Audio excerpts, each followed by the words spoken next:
من سيئات أعمالنا من يهد الله فلا مضل له ونشهد أن لا إله إلا الله ونشهد أن محمدا عبده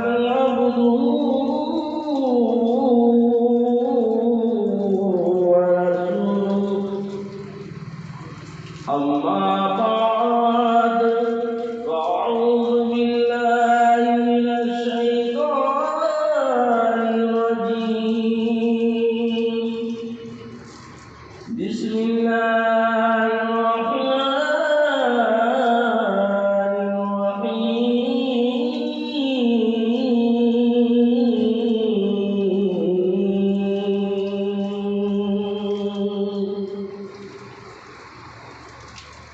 يا أيها النبي إنا أرسلناك شاهدا ومبشرا ونذيرا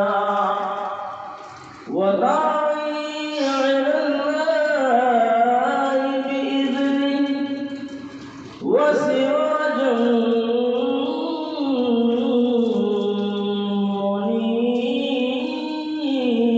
منيرا غریبوں کے غمگسار فقیروں کے بیاکار محمد رسول اللہ صلی اللہ علیہ وسلم کی بارگاہ مقدس میں محبتوں کے ساتھ جھک کر پڑھے درود پاک اللہم صلی علی سیدنا مولانا محمد بارک وسلم صلاۃ و سلام علیک یا رسول اللہ صلی اللہ علیہ وسلم۔ رب الجلال مقدس کتاب قرآن پاک میں جس قرآن کا کوئی جواب نہیں کسی بھی کتاب میں یا کسی بھی دنیا کے اندر یا کسی کی لائبریریوں میں یا کسی بھی یونیورسٹی میں یا کسی بھی سب سے بڑی چھپنے والی کتابوں کی دکانوں میں اتنا بڑا مقام رب تبارک و تعالیٰ نے جس طریقے سے نبیوں میں امام الانبیاء محمد رسول اللہ کو بنایا، نبیوں میں کم و بیش 1,24,000 پیغمبر اسلام میں نبی آخر زمان صلی اللہ علیہ وسلم کو نبی نے پروردگار عالم نے امام الانبیاء بنایا۔ اور جب نبی صلی اللہ علیہ وسلم کی تشریف آوری ہوئی اسی کائنات میں تو کسی بھی خاندان میں چھوٹے خاندانوں میں پروردگار عالم نے نہ ان کی تشریف آوری کی، اور جو سب سے بڑا قبیلہ قریش تھا جو عرب کا جس کے عرب کے شہروں میں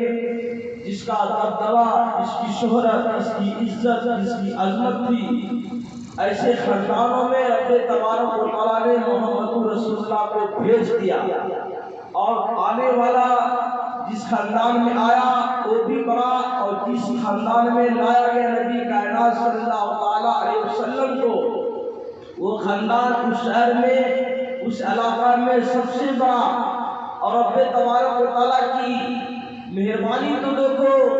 اس امتوں پر نبی کے صدقے میں کہ نبی کائنات صلی اللہ علیہ وسلم کو سب سے بڑی امتوں سے نوازا دیا گیا، اور کہہ دیا گیا کہ امت سب سے بڑی امت ہے، تو امت بھی بڑی اور خاندان بھی بڑا، اور جو کتاب دیا سب سے بڑی کتاب وہ قرآن بھی بڑا ہے، نبی بھی بڑے۔ تو ایسا جو جس نبی کو سب سے بڑی سرٹیفکیٹ دی جائے گی نبوت کی، اور وہ سب سے بڑا نبی ہوگا، اس کا کام بھی سب بڑا کام ہوگا، سب بڑا کام ہوگا، چھوٹا کام نہیں ہوگا۔ ان کی عبادت بھی بڑی ہوگی، ان کی ریاضت بھی بڑی ہوگی، ان کا تقویٰ بھی بڑا ہوگا، اور ان کی باتیں کرنے کی انداز بھی بڑی ہوں گی۔ موسیٰ کلیم اللہ تو صرف باتیں پہاڑ پہ جا کے کوئی طور پہ کریں گے، اور ان کو جب باتیں کرنی ہوں گی تو جائیں گے شب معراج میں باتیں بھی کر لیں گے، رب کا دیدار بھی کر لیں گے، رب کا دیدار بھی کر لیں گے۔ یہ محمد رسول اللہ صلی اللہ علیہ وسلم کی عظمت ہے کہ ان کو جب کتاب ملے گی تو سب سے بڑی کتاب دی جائے گی، جس کا مرتبہ توریت سے بھی بڑا ہو، اور جس کا مرتبہ انجیل سے بھی بڑا ہو، جس کا مرتبہ زبور شریف سے بھی بڑا ہو، اور ان تمام کتابوں کا نچوڑ پروردگار عالم نے قرآن پاک میں رکھ دیا ہو۔ اب یہ قیامت تک آپ کو دکھیں گی، آپ اس کی جب تلاوت کریں گے ہر سورہ میں رسول پاک کی سیرت نظر آئے گی، پڑھیں گے تب سمجھ میں آئے گا۔ عربی پڑھنا ہے، اس کی ٹرانسلیشن جو اس کی جو معنی تراجم ہوتی ہے اس کو پڑھیں، جب سمجھ میں آئے گا کہ رب آپ کو کیا میسج کرتا ہے۔ بندوں کا میسج تو سب پڑھتے ہیں، یوٹیوب پہ، واٹس ایپ پہ، فیس بک پہ، ٹویٹر پہ، انسٹاگرام وغیرہ پہ سبھی پڑھتے ہیں۔ رب کا میسج پڑھنا ہو تو قرآن پاک میں پڑھ لو، اور محمد رسول اللہ کا میسج پڑھنا ہو تو حدیث پاک میں پڑھ لو۔ میسنجر ہر چیز کی میسج اس کے اندر ہے، کھانے کا طریقہ، پینے کا طریقہ، نبوت کو فالو کرنے کا طریقہ، حج کو فالو کرنے کا طریقہ، رمضان کے آداب کے طریقے، علماء کے طریقے، اولیاء کے طریقے، کھانے کے طریقے، سونے کے طریقے، شادیوں کے طریقے، ایمان اور کفر میں تفریق، فرق کس طرح ڈیفرنس کیا جاتا ہے اس کے طریقے، یہ سب قرآن میں ملیں گے، حدیث میں ملیں گے۔ ان دونوں کی باتیں جس زندگی میں آ جائے، بسر ہو جائے، اور دونوں کی باتوں کو، دونوں کی میسج کو، قرآن کی آیتوں کو، حدیث کے مفہوم کو، حدیث کے جملہ کو جس نے زندگی میں بسا لیا، اسے فالو کر لیا، اس زندگی میں اپنا ماڈل زندگی لائف جینے کا بنا لیا، تو اس کی زندگی یہاں بھی اچھی ہوگی اور آخرت میں بھی اچھی ہوگی، یہاں بھی اچھی ہوگی اور آخرت میں۔ صرف کھانے کا نام ہی زندگی نہیں ہے، یا رسم و رواج میں الگ الگ سے کسی ولیموں میں شادی کر اب اس شادیوں پہ غیر محرمہ لڑکیوں کو بلا کر بے پردہ اسے نچوا کر، نچا کر اور گانا بجا کر نہ اسٹیج پر محمد رسول اللہ کی سیرت بتائی جائے، اور نہ اس اسٹیج پر رسول پاک کی نعت بجائی جائے، نہ اس اسٹیج پر کوئی خدا کا حمد کرنے والا ہو، تو ایسے ولیمہ کو ولیمہ نہیں کہیں گے، اور اسے یہ نہیں کہیں گے کہ اس نبی کی سنت ہے، اس نبی کی سنت نہیں ہے، یہ آج کی ماڈرن قوم کی لعنت ہے۔ اور جس شادی میں رسول کی نعت نہ ہو اور خدا کا حمد نہ ہو، وہ شادی کو بھی سنت کا نام نہ دیا جائے، بلکہ ایسے قوم کی لعنت کا نام دیا جائے کہ تو رسول پاک کی سیرت کو، اس کی کیریکٹر کو، اس پہ بدنام کرنے کی سازش اور دیگر اقوام کی نظروں میں ایسا سمپل بتا کر آپ یہ بتا رہے ہیں کہ ہمارے رسول پاک کی سیرت ایسی تھی، آپ کی بتانے سے رسول پاک کی سیرت کو لوگ فالو نہیں کرنے والے ہیں۔ یہ رسول پاک کی سیرت کو بتانے والے کی کسی علماء معظم کی شان ہوگی، کوئی علماء معظم کی ذات ہوگی جو علماء منبر رسول پہ تشریف فرما ہوں گے اور یہ بتائے ہوں گے کہ نبی کی شان کیا ہے، نبی کی شوکت کیا ہے، نبی کی عظمت کیا ہے، نبی کی نعت پڑھنے سے الفت میں اضافہ، محبتوں میں اضافہ کس طرح ہوتا ہے، اور خدا کی وحدانیت کرنے سے خدا سے دل کی لگاؤ اور خدا سے محبتوں میں طرف کس طرح بڑھتا ہے، یہ کوئی علماء بتائے گا۔ جب علماء بتائیں گے اور اپنے واعظ سے، اپنے نصیحت سے، اپنے خطابت کے انداز سے جب یہ باتیں بتائیں گے، جب سمجھ میں آئے گا کہ نبی کی سیرت کو ڈھونڈنا ہو، نبی کی کیریکٹر کو ڈھونڈنا ہو، تو کسی ولیمہ کو موقع سے نہیں اور کسی شادی کے بڑے کردار کیریکٹروں سے نہیں، اگر نبی کی صورت کو ڈھونڈیں گے، نبی کی سیرت کو ڈھونڈیں گے، نبی کی کیریکٹر کو ڈھونڈیں گے، نبی کی اٹھنے کی اداؤں کو ڈھونڈیں گے، نبی کی شادیوں کی اداؤں کو ڈھونڈیں گے، نبی کی نکاحوں کی اداؤں کو ڈھونڈیں گے، نبی کی نماز پڑھنے کی اداؤں کو ڈھونڈیں گے، نبی کی سفر کرنے کی اداؤں کو ڈھونڈیں گے، نبی کی کھانا کھانے کی اداؤں کو ڈھونڈیں گے، نبی کی بات کرنے کی حسن انداز کو ڈھونڈیں گے، نبی کے کپڑا پہننے کے حسن انداز کو ڈھونڈیں گے، نبی کی میاں بیوی کی محبتوں کا اضافہ کس طرح ہوتا ہے یہ اس باتوں کو ڈھونڈیں گے. تو کوئی شادی یا کسی ولیمہ یا کسی بڑے دیگر فنکشن سے یہ ناصر یا ریلیز نہیں کیا جائے گا. یہ شان رسول پاک کی، یہ عظمت رسول پاک کی، یہ باتیں رسول پاک کی بتائیں گے تو حدیث کی روشنی میں بتائیں گے، قرآن کی روشنی میں بتائیں گے، تو کوئی غریب نواز کی اقوال کی روشنی میں بتائیں گے، تو کوئی غوث پاک کی روشنی میں بتائیں گے، تو کوئی اعلیٰ حضرت کی فتاوی کی روشنی میں جب بتائیں گے تو اسی دنیا کے علماء اہل سنت کی معظم ہستیاں بتائیں گے. یہ آرکیسٹرا اور یہ شادی اور یہ ولیمہ یہ آپ کی ولیمے ہوں گے، یہ آپ کے لیے سنت ہوں گے. اور پوچھو کسی علماء سے اور وہاں پہ دہلیز پہ دستک دو، وہ بتائیں گے کہ نبی کی کسی کی شادی میں بتا دے، جس نبی کا آج مہینہ معظم مبارک مہینہ چل رہا ہے، کہ بتا دے کہ کسی کی شادی میں، نبی کی کسی بھی شادی میں ڈھول کا تاشے کا استعمال ہوا ہو، یا کسی بھی شادی میں کسی بھی طوائفہ کو بلا کر یا کسی بھی کنیجہ کو بلا کر غزل کی پیش گوئیاں کی گئی ہو، کہیں کسی کی تاریخ میں نہیں ملے گی. تو جس قوم کے اندر سے، جس قوم کے گھروں سے، جس قوم کی زندگی سے، جس قوم کے معاشرے سے، جس قوم کی سوسائٹی سے نبی کی سیرت نکل جائے گی، نبی کی محبت نکل جائے گی، نبی کی کردار نکل جائے گی، نبی کا معاشرہ جو تھا وہ معاشرہ تبدیل ہو جائے گا، چینج ہو جائے گا. نبی کی صورت پہ عمل نہ ہوگی، نبی کی سیرت پہ نہ عمل ہوگی، نبی کے کیریکٹر پہ عمل نہ ہوگی، نبی کے فرمان پہ عمل نہ ہوگی. سب ساری باتوں کو نو کمنٹس کر دیا جائے گا، انہیں فالو نہیں کر دیا جائے گا. تو ایسی قوم کو نبی کی سیرت کی کوئی بھی ضرورت نہیں ہے. اگر ضرورت ہے، اگر سیرت کو اپنانا ہے، سیرت کو بلند کرنا ہے، نبی کی عظمت اور شان کو جاننا ہے، تو کسی اور جگہوں سے نہیں، کسی جاہلوں کی جماعت سے نہیں، کسی پگڑی والوں کی جماعت سے نہیں، نہ کسی ٹی وی والے عالموں کی جماعت سے، نہ کسی تحریک والے عالموں کی جماعت سے. اگر کوئی عالم دین ہوگا، اس عالم دین کی زبان سے آج بھی اسلام پھیلا ہے، کل بھی اسلام پھیلے گا. آج بھی نبی کی سیرت کا بیان علماء کرتے ہیں، کل بھی نبی کی سیرت کا بیان علماء کریں گے. گزشتہ ماہ میں، سالوں میں، برسوں میں، صدیوں میں بھی علماء نے اپنی زبان سے نبی کی سیرت اور اقوال کو بتایا ہے اور بتا دیا ہے کہ محمد رسول اللہ کی شان تو اتنی بلند ہے، ان کا مقام تو اتنا بلند ہے کہ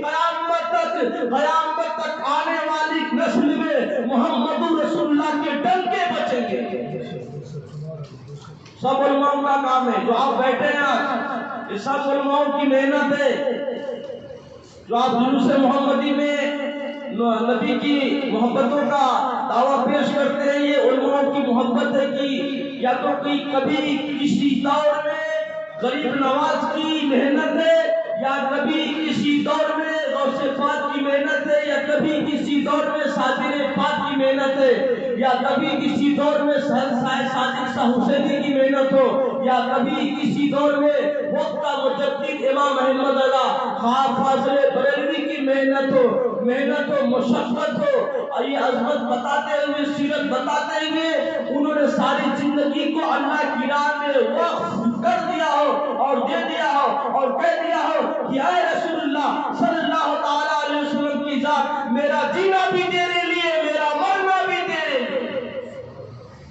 یہ علماء کی ذات ہے، یہ معظم ہستیاں ہیں جنہوں نے رسول پاک کی سیرت کے پیجز کو اوپن کر عوام کو بتایا ہے کہ رسول پاک کی شادی اس طرح نہیں ہوتی ہے، نہ کسی صحابہ کی شادی اس طرح ہوئی، نہ کسی صحابہ کے ولیمے اس طرح ہوئے ہیں. تو قرآن کو ایک طرف رکھا گیا ہے اور نبی کی زبان کو ایک طرف رکھا گیا ہے. دونوں کی درمیانی حصے کی باتوں کو لی گئی ہے اور اس دائرے میں نبی کا ولیمہ، نبی کی شادی، صحابہ کی شادی، غوث کی شادی، غریب نواز کی شادی ہوئی. پھر وہ قوم، جس قوم کے اندر اگر رسول کی سیرت نہ ہو، صحابہ کی سیرت نہ ہو، محبت تو بتاتے ہو سیرت نہ ہو، غوث پاک کی سیرت نہ ہو، غریب نواز کی سیرت نہ ہو،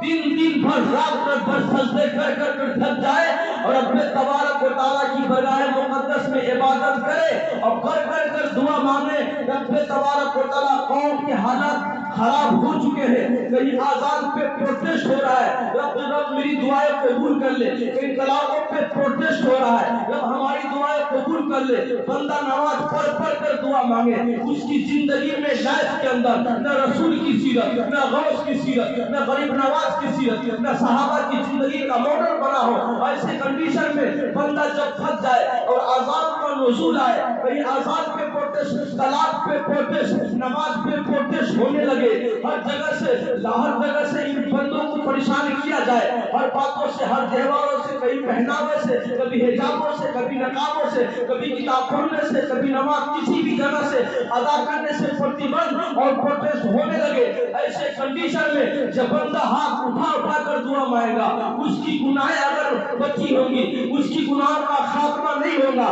گناہوں میں مبتلا ہوگا، شام کا گناہ، صبح کے گناہ، رات کے گناہ، دوپہر کے گناہ، رسول کی عطاؤں کی مخالفت کا گناہ، رسول کے گستاخوں کی مخالفت کا گناہ، رسول کی گستاخیوں کا گناہ، رسول کے شان میں بے حرمتیوں کا گناہ، رسول کے شان میں بے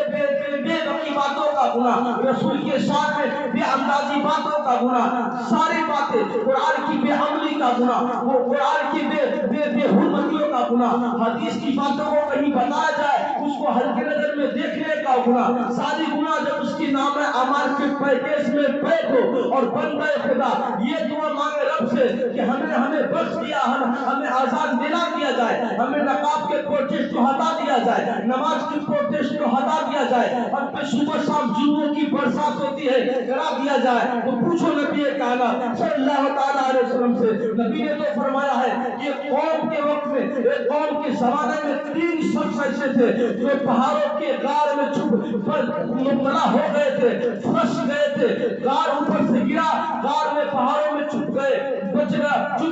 نکلنے کی جگہ نہیں، راستہ بند ہو گیا۔ سبوں نے جب اپنے گناہوں کو یاد کیا، کسی نے چاچی کی لڑکیوں کو 2000 اشرفیوں دے کر اسے زنا کرنے کا ارادہ کیا، جب چاچی کی لڑکیوں کو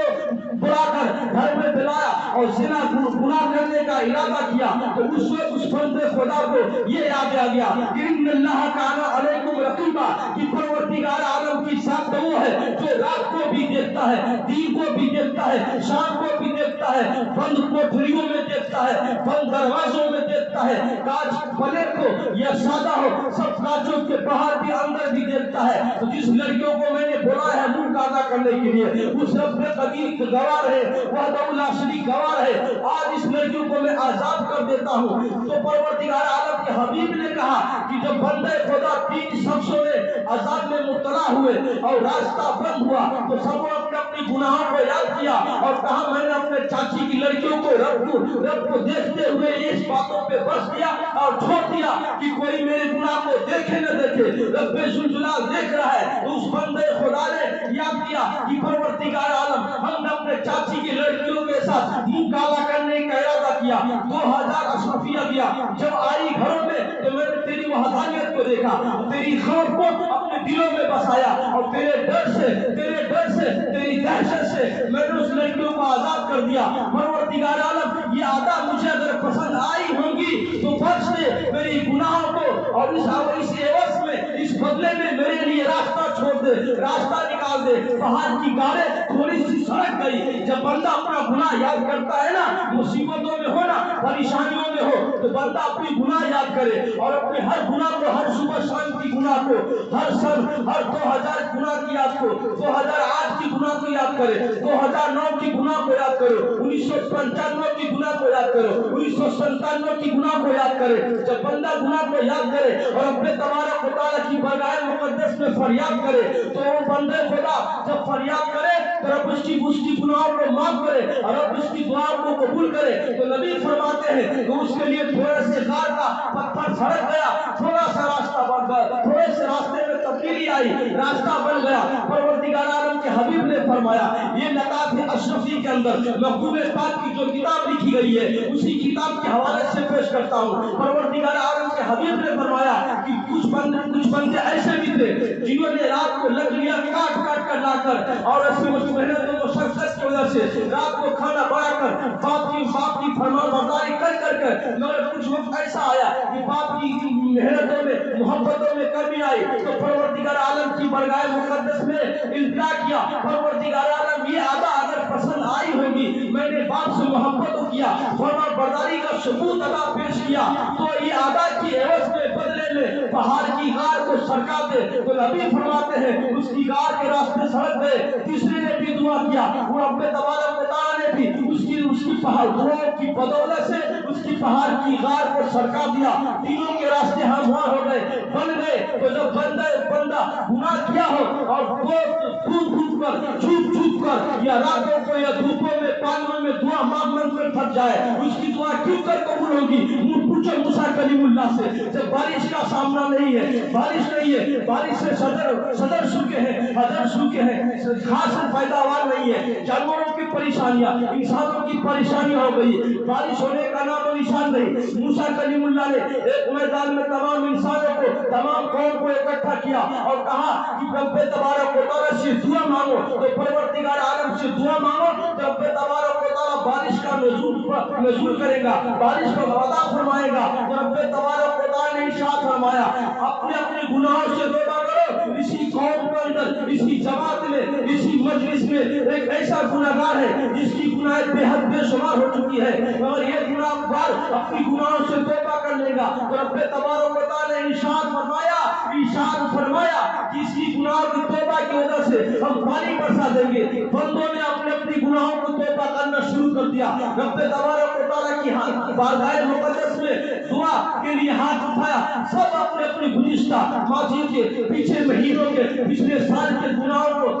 سے توبہ کرنا شروع کر دیا۔ رب تبارک و تعالیٰ نے گناہ کی معافی کیا، گناہ کو بخش دیا، توبہ قبول کر دیا اور ادھر بارش کا نزول کر دیا۔ تو جب بندہ خدا گناہوں میں مبتلا ہو، اب وہ دعا کرے گا آزان کو ریلیز ہونے کی، حجاب کو ریلیز ہونے کی، نماز چاہے جس جگہ پڑھنے کی، اور ہر تہواروں کو خوشیوں سے اور آزاد طریقے سے فریڈم ہو کر منانے کی، تو پروردگار عالم اس کی دعا کیوں کر قبول کرے گا؟ جس کے ذات میں، جس کی صورت میں، جس کے گھروں میں نبی کی سیرت نہ ہو، جس کے پہناوے میں نبی کی صورت نہ ہو، جس کے ساتھیوں میں نبی کی کیریکٹر نہ ہو، جس کے ولیمہ میں نبی کا رول نہ ہو، جس کے گھروں میں نبی کا نمونہ حسن و حسنہ نہ ہو، تو ایسے شادیوں کو اور ایسے دعاؤں کو رب تبارک و تعالیٰ بھی رد کرے گا، اس لیے کہ نبی کی محبت تو ہے، نبی کی عادت کی محبت نہیں، نبی کی اداؤں کی محبت نہیں۔ دعا مانگ کر تھک جاؤ، کبھی کچھ نہیں کام آئے گا، جب تک کہ گناہ جو سب سے بڑا وائرس کاربنس بنا ہوا ہے، اور جس طریقے سے وائر کے اندر کاربن لگ جائے، جنگ لگ جائے تو لائٹ سپلائی نہیں ہوتا ہے۔ یہی مثال ہے، گناہ پاک ہو، گناہوں سے بندہ نہ شام تک دعا مانگے، چند لمحوں کے لیے دعا مانگ لے تو اس کی دعائیں مقبول ہو جائے۔ ایک بزرگ نے کہا نا کہ جب بزرگ کا سفر ہوا کسی گاؤں سے تو بزرگ سے لوگوں نے کہا کہ آپ دعا کریں کہ اللہ پانی برسائے، تو بزرگ نے ایسا ہاتھ کیا، پانی برس گیا۔ تو لوگوں نے کہا کون سی دعا پڑھی؟ ہم تو نماز پڑھ کے دعا مانگ کر تھک چکے ہیں مگر دعا قبول نہیں ہے۔ تو اس نے کہا ہم نے کچھ نہیں پڑھا ہے، ہم نے صرف یہی کہا ہے کہ پروردگار عالم جس بزرگ کی روح زیبا کی ہم نے زیارت کیا ہے اور جس کی شکل کی زیارت کر کے آئے ہیں، اس اللہ والے کے سروں میں پانی برسا دے، تو اللہ نے پانی برسا دیا۔ لوگوں نے پوچھا بزرگ کون ہے؟ تو اس بزرگ نے کہا کہ اس بزرگ کا نام حضرت بایزید بستامی ہے۔ ایسے مرتبہ سے کوئی انسان کوئی نہیں فائز ہوتا ہے، تو نبی کائنات صلی اللہ علیہ وسلم کی سیرت زندگی میں بہت ہی ضروری ہے۔